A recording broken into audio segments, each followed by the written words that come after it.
دلوقتي بقت اسهل واسرع طريقة لصناعة المحتوى الموبايل. عايز تصور، عايز تسجل، عايز تمنتج، كله بده. ودلوقتي كمان عن طريق الموبايل تقدر تعمل مونتاج احترافي، وده عن طريق برنامج كاب كات.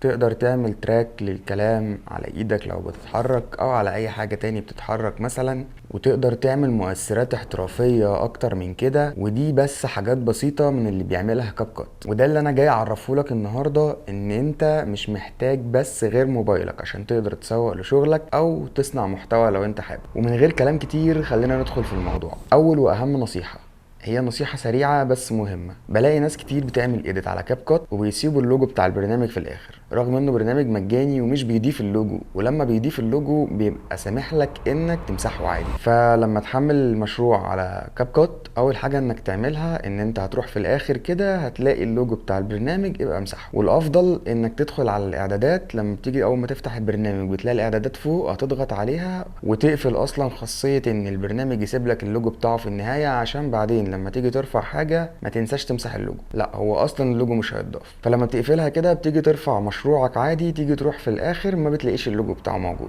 ندخل بقى في النصيحة التانية.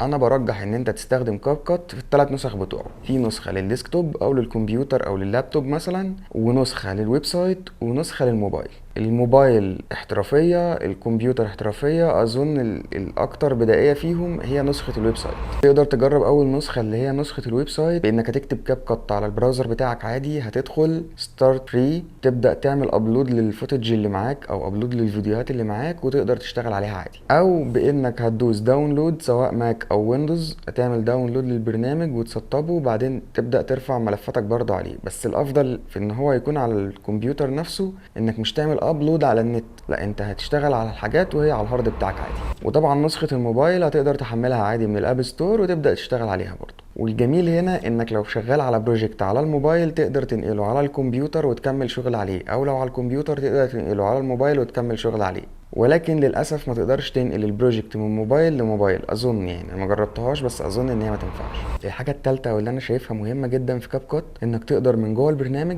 تحول الكلام لنص او اغنيه. يعني انت بتتحكم في الطريقه اللي بتقال بيها الكلام بتاعك اللي انت كاتبه عادي. فاول حاجه هتفتح البرنامج، هتروح على تكست، هتكتب الكلام اللي انت عايزه بشكل عادي جدا. بعدين هتختار تحويل الكلام لصوت من هنا، وهتبدا تختار زي ما انت شايف في كميه اصوات كتيره جدا. تقدر تختار الصوت او الطريقه اللي انت حابب الكلام بتاعك يتقال بيها. ولكن للاسف هي مش بتدعم اللغه العربيه.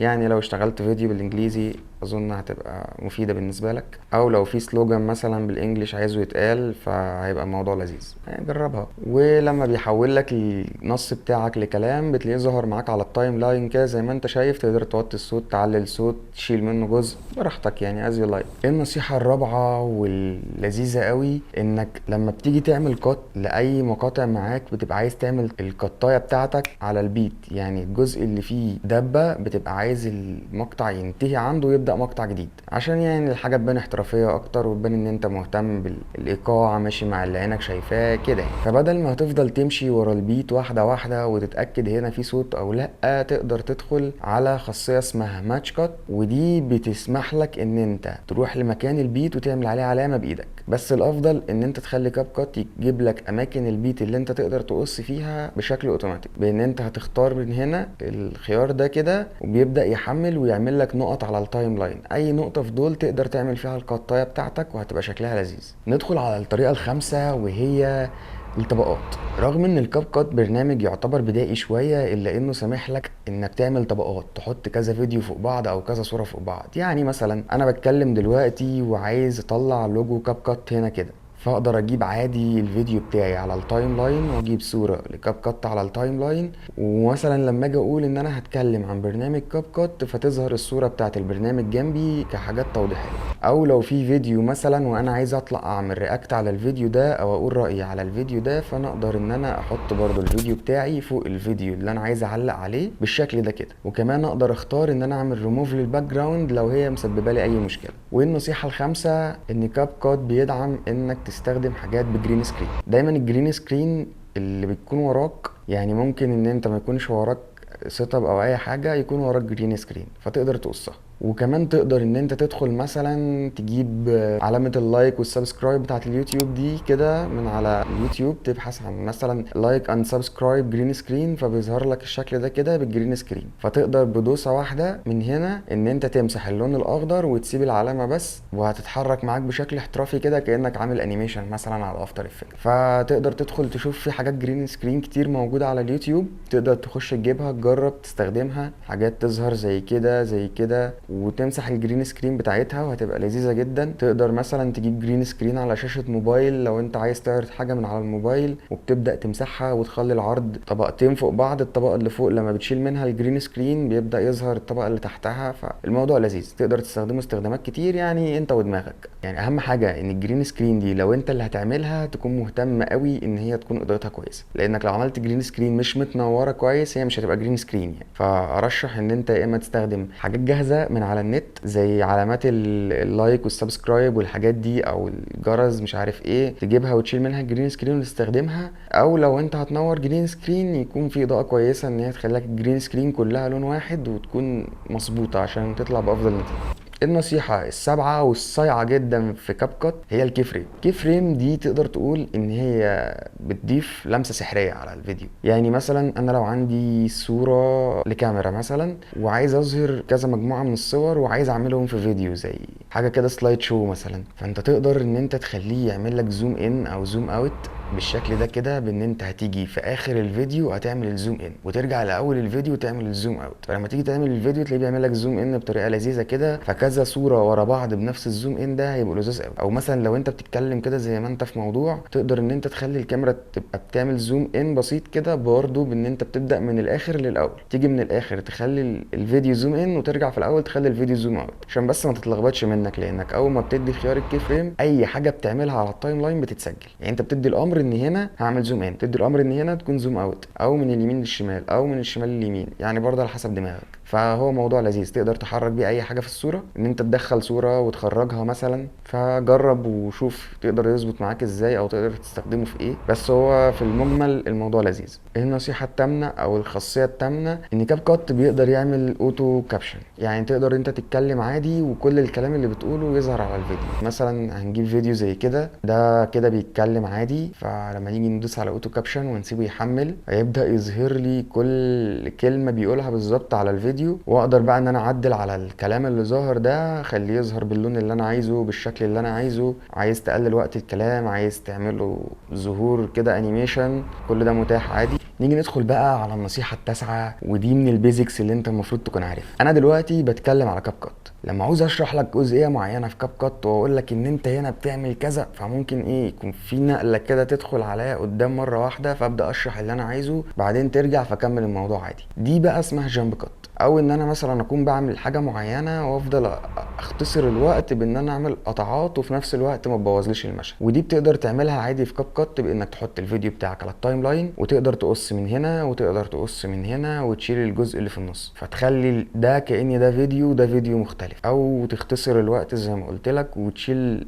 لحظات السكوت مثلا. يعني انا بتكلم دلوقتي وبسكت شويه وارجع اتكلم تاني، فاقدر اشيل لحظات السكوت دي، بيكون برضو اسمها جامب كات. فهنرفع الفيديو كده على التايم لاين، هنيجي بعد الجزء اللي انا اتكلمت فيه ونعمل كات، نعدي 5 ثواني او الثانيتين او ال3 ثواني اللي انا سكت فيهم، نعمل الكات التانية نكمل الفيديو عادي. تمام، يبقى هنشيل بقى الوقت اللي انا سكت فيه ونخلي الفيديو يكمل عادي كأنه كان رتم واحد. وهو ده كده الجامب كات. وبنقول عليه جامب كات لان احنا مش بنستخدم فيه ترانزيشن ولا اي حاجه، هو من هنا لهنا على طول، ودي الترانزيشن الاكثر استخداما يعني. وخصوصا لو انت بتتكلم قدام الكاميرا او لو انت بتعمل محتوى، يعني ده اكتر حاجه اسهل واكتر حاجه بنستخدمها. الحاجه العاشره واللي شايفها مفيده جدا بصراحه، ان انت مثلا لو عندك في الكادر عربيه بتتحرك وانت عايز تكتب كلمه معينه تمشي مع العربيه دي وتتحرك، او زي ما وريتك في بدايه الفيديو لوجو كاب كات وهو بيتحرك مع ايدي، نرفع ايدي كده اللوجو عليها، ارفع ايدي كده اللوجو عليها. دي حاجه اسمها تراكنج، ان انت بتحط العنصر بتاعك او الكلمه بتاعتك وبعدين بتختار انك تعمل لها تراك. يعني انا مثلا في المثال ده اخترت ان انا اعمل تراك على ايدي، فهكتب الكلمه هاجي احرك ايدي كده هتروح معاها، هاجي احرك ايدي كده هتروح معاها. ودي صايعه برضو تقدر تعمل بيها تريكات كتير. ممكن مثلا ان انت تجيب نار ليها جرين سكرين، تبدا تشيل الجرين سكرين بتاعت النار، تحط النار على صباعك، تبدا تعمل لها تراكنج، فتبدا النار تتحرك مع صباعك كانها شمعه. ندخل للنصيحة رقم 11، ودي اخر واصيع نصيحة موجودة معانا النهاردة: الماسكينج. زي ما وريتك في بداية الفيديو ان ممكن في الماسكينج تجيب مثلا على الموبايل صورة لازازة سبرايت مثلا، وتحط الصورة دي هي والموبايل فوق الكوباية وتخبط كده خبطتين فينزل من تحت البيبسي. دي احنا صورنا حاجتين: صورنا الاول الكوباية وانا ينزل فيها البيبسي ينزل فيها السبرايت دي الاول صورنا حاجتين. الاول جبنا الكوبايه وهي فاضيه، وجبت الموبايل ووريتك الصوره بتاعه السبرايت على الموبايل، وبعدين حطيته فوق الكوبايه وخبطت خبطتين وسبت الموبايل يعني شويه كأن البيبسي بينزل، كأن السبرايت بينزل. وبعدين بتشيل الموبايل وبتجيب السبرايت نفسه بقى تصب جوه الكوبايه، وبتعمل ماسكنج. هنا بتختار الماسك كده وبتخفي بس الجزء بتاع الازازه وبتسيب الجزء بتاع الموبايل، فبيجي معاك الفيديو بالشكل ده. فبتستخدم فيها الطبقات، بتخلي الفيديوهين فوق بعض، وبتستخدم فيها الماسك. والماسك ليه حاجات صايعه كتير، بان انت ممكن مثلا تكرر نفسك في الفيديو وتعمل ان انت شخصيتين موجودين في فيديو واحد، ان انت تقعد على الكرسي ده ويبقى في كرسي تاني جنبك برضو وتبقى تقعد عليه مره تانية وكأن في اتنين مع بعض. في حاجات صايعه كتير بيستخدموها بالماسكينج ده، يعني تقدر تعمل سيرش عليه، وعشان ما اطولش عليك الفيديو هتلاقي حاجات كتير. ففي النهاية حابب اقول لك ان انت مش محتاج يكون عندك كمبيوتر جامد جدا اجمد حاجة في الدنيا، ولا ان انت تكون بتستخدم البرامج الصعبة جدا بتاعة المونتاج. معاك موبايل سهل في جيبك مجاني من غير ما تدفع فيه فلوس، استخداماته سهلة، تقدر تستخدمه في المواصلات، في الشارع، في البيت، في اي حتة. عندك كمبيوتر يبقى افضل بكتير، تقدر تستخدم النسخة بتاعة الكمبيوتر. فمستني ايه؟ حابب تسوق، حابب تصور، تمنتج، تعمل كل ده؟ الموضوع بقى سهل دلوقتي، وفي شروحات كتير جدا لكاب كات. ولو عجبك الموضوع وعايزني اتكلم عنه اكتر واديك تريكات احترافية اكتر، تقدر تكتب لي في الكومنتات. وما تنساش تعمل لي متابعة وتستنى الفيديو الجاي لو استفدت من الفيديو ده. سلام.